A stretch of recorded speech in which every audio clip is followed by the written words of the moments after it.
Assalamualaikum dan salam sejahtera.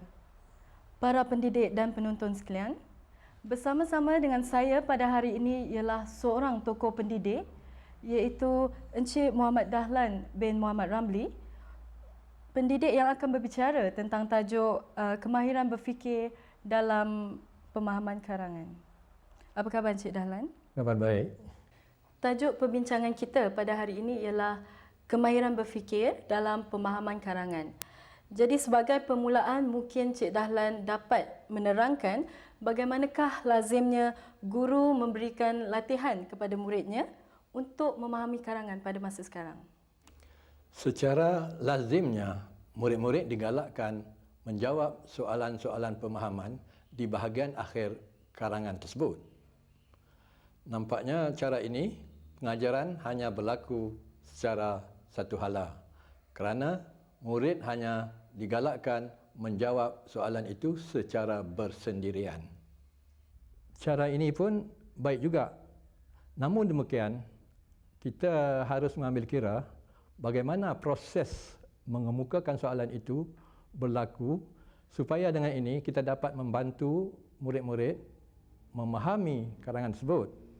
Jadi kita seharusnya mengemukakan soalan itu secara lisan supaya dengan itu kita dapat mengetahui bagaimanakah kemampuan murid itu menjawab soalan, dan jika dikenal pasti bahawa soalan yang dijawab itu kurang memuaskan, maka guru boleh membantu murid tersebut menjawab soalan dengan lebih tepat, ataupun guru boleh juga meminta rakan pelajar ataupun rakan murid itu tolong menjawab bagi pihaknya. Kemudian kita juga dapat mengaitkan soalan itu dengan pengalaman murid. Jadi murid-murid akan rasa dirinya dihargai apabila kita mengaitkan soalan-soalan itu dengan pengalamannya. Jadi saya rasa secara mengemukakan soalan ini lebih berkesan kerana kita dapat meninjau sejauh manakah kemampuannya dan juga kita dapat mengaitkan soalan itu dengan pengalaman murid. Kemudian soalan yang pelbagai aras ini juga adalah baik untuk meningkatkan pemahaman murid dari segi karangan yang sedang dibaca. Nampaknya salah satu cara untuk membantu murid memahami karangan ialah dengan mengemukakan soalan. Jadi apakah kaitannya soalan ini dengan kemahiran berfikir? Ya, sebelum saya menjawab soalan tersebut, elok kiranya saya memberikan definisi kemahiran berfikir itu dahulu. Kemahiran berfikir ialah kemampuan seseorang itu menggunakan mindanya untuk mencari makna dan memberikan idea. Kemudian seseorang yang menjawab soalan itu akan memberikan sebab dan mengapa jawapan itu dijawab demikian. Kemudian kemahiran berfikir juga terdiri daripada pelbagai aras, iaitu aras rendah dan aras tinggi. Jadi dalam soalan biasanya kita kemukakan berdasarkan aras-aras tertentu, termasuklah aras tinggi. Jadi kemahiran berfikir ini terdiri daripada pelbagai jenis kemahiran. Antaranya termasuklah membandingkan dan membezakan, membuat kategori, mengusul periksa andaian, membuat inference, membuat keputusan dan menyelesaikan masalah. Jadi itulah kaitannya dengan kemahiran berfikir. Tadi Encik Dahlan ada berkata bahawa soalan-soalan yang hendak dikemukakan itu perlulah terdiri daripada pelbagai aras. Jadi apakah jenis soalan itu? Jenis soalan ini ialah lingkaran soalan. Ini merupakan satu daripada alat berfikir yang dapat meningkatkan pemahaman murid terhadap karangan yang sedang dibaca. Dapatkah Encik Dahlan menerangkan apakah yang dimaksudkan dengan lingkaran soalan itu? Lingkaran soalan terdiri daripada beberapa skop atau aras, iaitu skop perkara.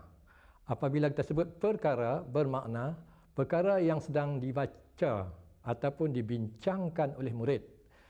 Misalnya perkara itu terdiri daripada tajuk buluh dan kegunaannya. Maka soalan-soalan yang dikemukakan itu haruslah bertumpu kepada teks sekarang itu sendiri. Yang kedua ialah skop I, individu. Individu ni maknanya kita ingin tahu bagaimanakah pengalaman murid tentang tajuk yang dibicarakan tadi, iaitu tajuknya ialah buluh dan kegunaannya. Kemudian kita kemukakan soalan untuk mencungkil pengalaman murid tersebut. Kemudian skop yang ketiga ialah skop LI, luar individu. Luar individu ini bermakna kita kemukakan soalan yang boleh mencungkil pengetahuan ataupun maklumat yang diperoleh oleh pelajar ataupun murid tadi daripada sumber-sumber lain seperti sumber daripada tokoh-tokoh tertentu dan juga bahan bacaan. Seperti yang kita lihat dalam rajah ini menunjukkan bahawa yang di tengah-tengah itu ialah teks yang sedang dibaca, iaitu buluh dan kegunaannya. Jadi secara mudahnya kita kemukakan soalan berdasarkan P perkara, I individu dan LI luar individu. Maknanya PI, LI. Jadi secara mudah kita sebut pilih. Soalan berdasarkan pilih. Kita telah berbicara tentang jenis-jenis lingkaran atau skop soalan.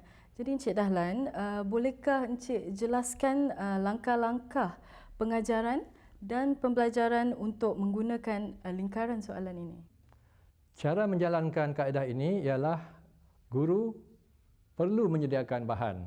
Misalnya dalam hubungan ini guru menyediakan bahan yang bertajuk buluh dan kegunaannya. Kemudian guru hendaklah mengedarkan bahan ini kepada semua murid dan minta mereka membaca bahan itu secara senyap.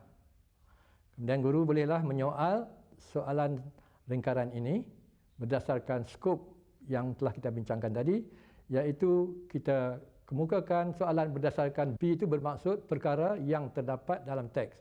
Soalan-soalan ini hanya berfokus kepada teks yang dibaca saja. Selepas itu kita kemukakan pula soalan untuk mencungkil pengalaman murid tentang buluh. Jadi ini dinamakan soalan untuk individu. Kalau tadi P, sekarang ialah I, individu. Dan akhir sekali cikgu bolehlah kemukakan soalan untuk mengetahui sumber tambahan yang diperoleh oleh murid, sama ada daripada orang lain ataupun sumber bacaan ataupun daripada ramalan mereka terhadap masa akan datang. Jadi guru-guru bolehlah mengemukakan soalan ini mengikut urutan pusingan arah jam. Jika kita perhatikan rajah ini, ternyata soalan-soalan boleh dikemukakan berdasarkan kepada skop P atau perkara terlebih dahulu. Adakah ini betul, Encik Dahlan? Ya, begitulah. Berdasarkan lingkaran-lingkaran inilah, maka soalan-soalan itu dikemukakan kepada murid. Biasanya soalan-soalan yang hendak dikemukakan itu bertitik tolak daripada skop P atau perkara. Kemudian guru bolehlah mengemukakan soalan dalam bentuk I ataupun individu. Seterusnya, guru hendaklah mengemukakan soalan yang bertujuan untuk mencungkil pengalaman luar murid, iaitu soalan berbentuk luar individu atau LI. Kemudian guru bolehlah meneruskan dengan menggunakan soalan-soalan lain mengikut lingkaran-lingkaran yang sesuai. Jadi Encik Dahlan, bolehkah kita menggunakan petikan buluh dan kegunaannya untuk menunjukkan contoh yang sebenar tentang setiap jenis lingkaran atau skop soalan tersebut? Baiklah, saya akan menerangkannya dengan lebih terperinci lagi tentang soalan-soalan yang akan dikemukakan oleh guru supaya kita dapat memahami keadaan ini dengan lebih jelas lagi. Dalam konteks pengajaran dan pembelajaran bahasa Melayu, P merujuk kepada tema, tajuk, isu-isu semasa, idea, peristiwa atau teks yang sedang dibaca. Misalnya dalam hal ini, perkara ialah buluh dan kegunaannya. Oleh itu, guru hendaklah mengemukakan soalan yang berkaitan dengan tajuk buluh dan kegunaannya. Guru bolehlah menggunakan apa saja aras asalkan soalan itu berkisar kepada tajuk buluh dan kegunaannya. Semasa menyediakan soalan untuk skop perkara, guru bolehlah menyediakan soalan-soalan pelbagai aras. Misalnya, kita bertitik tolak daripada aras pengetahuan, pemahaman, aras aplikasi, aras analisis, aras sintesis dan juga aras penilaian. Jadi guru bolehlah memilih mana-mana aras yang sesuai untuk mengetahui sejauh manakah murid mengingati perkara yang sedang dibaca itu. Jadi perlulah kita ingat bahawa soalan untuk lingkaran P hendaklah dipetik secara langsung daripada teks. Dengan kata lain, jawapan juga hendaklah diberikan berdasarkan teks mata-mata. Cuba perhatikan klip video ini dan telitilah soalan yang dikemukakan oleh guru dan juga jawapan yang diberikan oleh murid. Buluh tergolong dalam jenis tanaman apa? Siapa boleh jawab? Sabik? Setahu saya, buluh tergolong dalam keluarga rumput, cikgu. Betul. Buluh tergolong di dalam keluarga rumput. Baiklah. Mengapakah buluh digolongkan dalam keluarga rumput? Siapa yang boleh jawab? Azhar?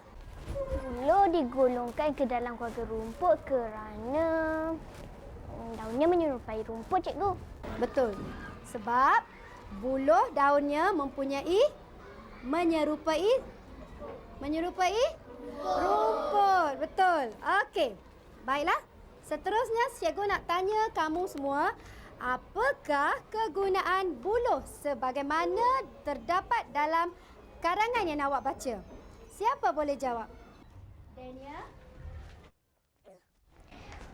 Kegunaan buluh ialah untuk membuat raga, niru, batang payung, kelosong lemang dan bubu, cikgu. Betul, bagus Daniel. Baik, Daniel boleh duduk. Adakah kamu pernah menggunakan buluh untuk membuat sesuatu? Siapa boleh jawab? Baik, Afiq. Saya menggunakan buluh untuk membuat rangka wow, cikgu. Bagus, Afiq. Afiq menggunakan buluh untuk membuat rangka wow. Baiklah, Aini, ada apa-apa awak nak tambah? Saya menggunakan buluh untuk mengait pokok mangga, cikgu. Betul. Bahasa awak tu salah ya. Bukan pokok mangga. Buah mangga. Baiklah, seterusnya. Nampaknya guru mula beralih kepada lingkaran individu. Betulkah andaian saya itu, Encik Dahlan? Memang betul apa yang dikatakan oleh pengerusi tadi. Di sini dapat kita perhatikan bahawa guru cuba mengaitkan bahan karangan itu dengan pengalaman individu murid. Jawapan ini tidak terdapat dalam teks. Dan begitu juga kita lihat soalan seperti ini jarang-jarang dikemukakan oleh guru kepada murid. Bentuk soalan ini bertujuan untuk mencungkil pengalaman murid tentang tajuk yang sedang dibaca. Dengan cara ini, murid berasa diri mereka dihargai dan mereka berasa bangga kerana pengalaman mereka dapat digunakan dan dikongsikan bersama-sama dengan murid-murid lain. Jadi, eloklah kita perhatikan soalan-soalan yang dikemukakan oleh guru dan juga jawapan-jawapan yang diberikan oleh murid sekali lagi. Baiklah, seterusnya cikgu mau tanya. Ya, Ahwat, ada apa-apa Ahwat nak tambah? Saya menggunakan buluh untuk buat tanglung, cikgu. Betul, bagus ya untuk membuat tanglung. Baik, bagaimana kamu membuat tanglung dengan menggunakan buluh, Ahwat? Tanglung yang saya buat berbentuk ikan. Mula-mula, saya membentukkan rangka seekor ikan dengan menggunakan buluh dan dawai. Saya tampalkan plastik berwarna pada rangka ikan tersebut. Selepas itu, saya lukis mata sisik dan ekor ikan. Akhir sekali, saya ikatkan benang pada bahagian atas rangka ikan dan saya sangkutkan benang pada buluh yang telah saya raut. Pada waktu malam, saya nyalakan lilin dalam talung itu. Cantik, cikgu. Begitulah menarik sekali pengalaman Ahwat menggunakan buluh untuk membuat tanglung. Baik, cikgu nak tanya kamu semua. Siapakah yang ada pengalaman lagi menggunakan buluh? Kita tengok Iqbal. Iqbal? Saya menggunakan buluh untuk membuat pelita pada Hari Raya Haji dan Hari Raya Puasa, cikgu. Boleh Iqbal ceritakan bagaimana Iqbal membuat pelita dengan menggunakan buluh? Mula-mula, saya mengambil seruas buluh.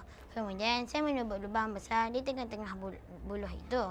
Kemudian, saya menebuk 2 lubang kecil di kiri dan kanan lubang besar itu.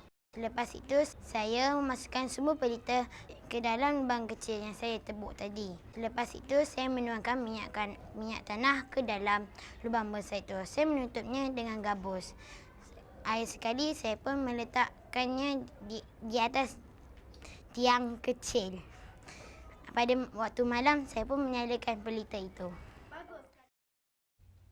Nampaknya murid tersebut betul-betul menceritakan pengalamannya sendiri, bagaimana dia membuat pelita buluh. Dan saya lihat murid-murid yang lain juga begitu tertarik dengan pengalaman tersebut. Mungkin dengan perkongsian maklumat ni, murid-murid lain lebih memahami karangan yang sedang dibaca itu. Ya, memang betul apa yang dikatakan oleh pengerusi tadi. Sebenarnya, murid lebih mudah memahami cerita yang disampaikan oleh rakannya sendiri. Begitulah kekuatan dan keistimewaan lingkaran soalan ini. Encik Dahlan telah pun berbicara tentang lingkaran soalan perkara dan lingkaran soalan individu. Jadi bagaimana pula dengan lingkaran soalan luar individu?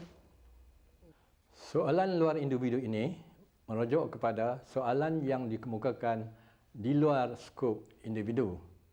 Dalam hubungan ini, soalan-soalan yang hendak dikemukakan untuk luar individu hendaklah berfokus kepada pengetahuan dan pengalaman murid yang diperoleh melalui orang lain, bacaan, peristiwa-peristiwa yang lalu, ramalan dan juga pandangan sendiri. Namun demikian, soalan-soalan yang hendak dikemukakan itu perlulah berkaitan dengan tema atau tajuk yang sedang dibincangkan. Jadi lingkaran soalan luar individu ni digunakan untuk mencungkil pengetahuan murid tentang buluh yang maklumatnya diperoleh berdasarkan sumber lain. Ya, memang betul apa yang dikatakan itu. Sebagai contoh, saksikanlah contoh-contoh soalan yang dikemukakan oleh guru ini. Baiklah murid-murid, siapa yang tahu apakah kegunaan buluh untuk masyarakat di tempat lain? Siapa boleh jawab? Nabiha. Cikgu, saya melihat remaja di Sarawak menggunakan buluh untuk menari sambil melompat dan melangkah di atas buluh yang digerak-gerakkan. Bagus. Nabiha pernah melihat orang asli Sarawak menggunakan buluh untuk menari-nari. Okey. Sakinah, ada apa-apa Sakinah nak tambah? Cikgu, saya pula melihat orang asli di Pahang mengetuk-ngetuk buluh sambil mengikut irama yang tertentu sambil mengiringi tarian tradisional mereka, cikgu. Okey. Bagus Sakinah. Baiklah murid-murid, siapa yang boleh ceritakan kepada cikgu apakah pula kegunaan buluh pada zaman dahulu? Siapa boleh? Mina? Cikgu, saya pernah membaca bahawa pada zaman dahulu orang di negeri China menulis surat menggunakan daun buluh kering yang besar. Betul. Betul Mina. Mina pernah membaca buku bahawa orang Cina pernah menggunakan buluh untuk menulis surat. Ainul, ada apa-apa nak tambah? Cikgu, orang Cina juga menggunakan ranting buluh sebagai kalam untuk menulis. Betul. Dan orang Cina juga menggunakan buluh sebagai kalam untuk menulis. Baiklah murid-murid. Cikgu nak tanya lagi boleh? Apakah jenis tumbuhan lain yang seakan-akan dengan buluh? Siapa boleh jawab? Azim? Saya rasa pokok rotan, cikgu. Betul. Betul tak murid? Betul. Rotan seakan-akan serupa dengan buluh. Bagus Azim. Baiklah murid-murid, pada pendapat kamu, apakah persamaan dan perbezaan antara buluh dengan rotan? Cikgu minta murid-murid buat dalam pengurusan grafik yang cikgu edarkan tadi sebagai latihan.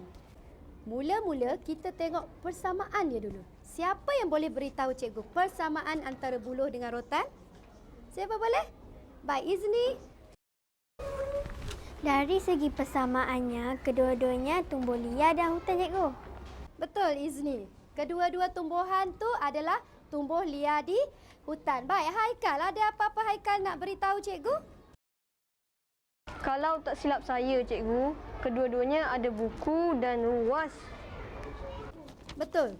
Kedua-dua buluh dengan rotan mempunyai buku dan ruas.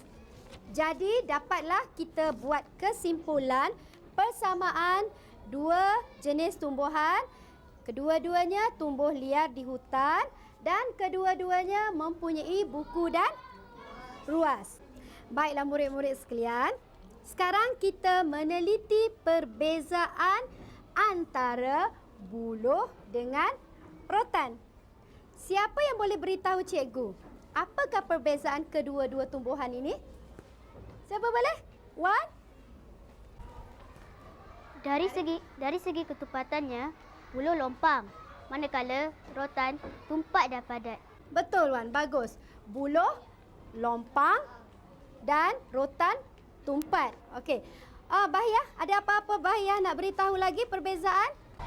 Cikgu, dari segi cara tumbuh, buluh tumbuh menegak manakala rotan tumbuh memanjat dan menjala. Betul murid-murid? Baik. Zahid, ada apa-apa nak beritahu? Dari segi ketahanan, buluh mudah pecah dan kurang tahan, manakala rotan liat dan tahan lama. Betul. Ada siapa-siapa lagi nak beritahu perbezaan? Nadia?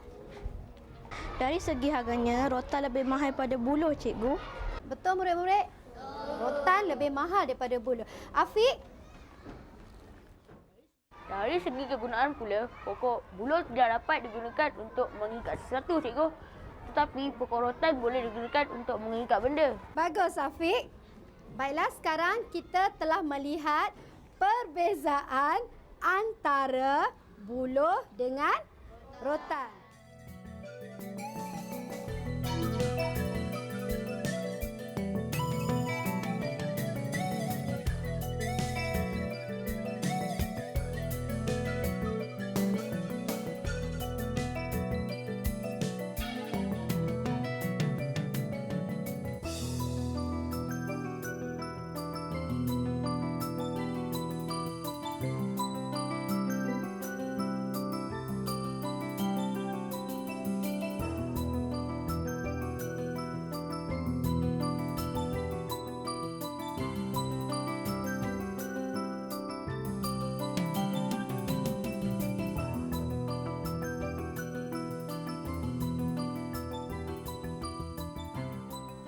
Nampaknya lingkaran soalan luar individu lebih mencabar dan menyebabkan murid berfikir secara lebih kritis.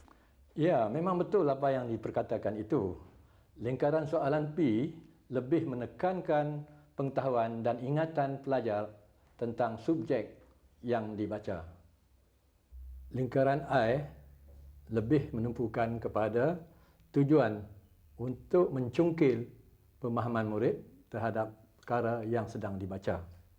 Dengan cara ini, murid akan dapat memahami perkara yang dibaca itu dengan lebih mendalam. Lingkaran luar individu pula bertujuan untuk menerokai sejauh manakah maklumat tentang bahan itu diperoleh daripada sumber lain, peristiwa atau masa yang lalu.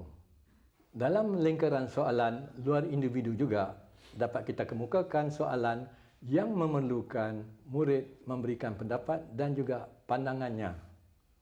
Di samping itu, lingkaran soalan LI juga menggalakkan murid memberikan pandangan, membuat persamaan dan perbezaan dan membuat ramalan terhadap sesuatu. Contohnya, pada pendapat anda, apakah yang akan berlaku terhadap pokok-pokok buluh di hutan pada masa akan datang? Jika anda menjadi Menteri Pertanian, apakah usaha-usaha anda untuk mengekalkan pokok buluh supaya tidak pupus? Jadi pengerusi, di sini inginlah saya merumuskan bahawa ketiga-tiga lingkaran soalan tadi mempunyai tumpuan yang berbeza. Lingkaran P untuk mencungkil pengetahuan dan ingatan murid terhadap perkara yang sedang dibaca. Lingkaran soalan I bertujuan untuk mencungkil sejauh manakah pengalaman individu murid tentang perkara yang sedang dibaca.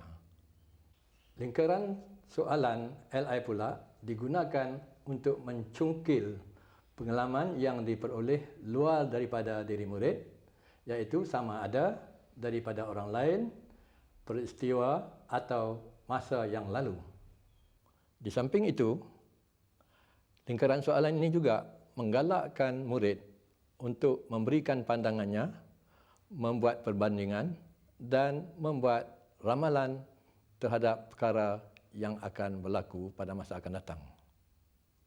Begitulah kekuatan dan keistimewaan lingkaran soalan ini. Begitulah para penonton sekalian, perbincangan kita pada hari ini. Semoga dengan menggunakan kemahiran berfikir yang memberikan tumpuan kepada lingkaran soalan, anak didik kita akan dapat memahami karangan yang dibaca dengan lebih berkesan. Dengan itu, saya juga ingin mengambil kesempatan ini untuk mengucapkan berbanyak-banyak terima kasih kepada tetamu kita, iaitu Encik Muhammad Dahlan bin Muhammad Ramli, kerana sudi berkongsi maklumat dengan kita pada hari ini. Sekian, terima kasih.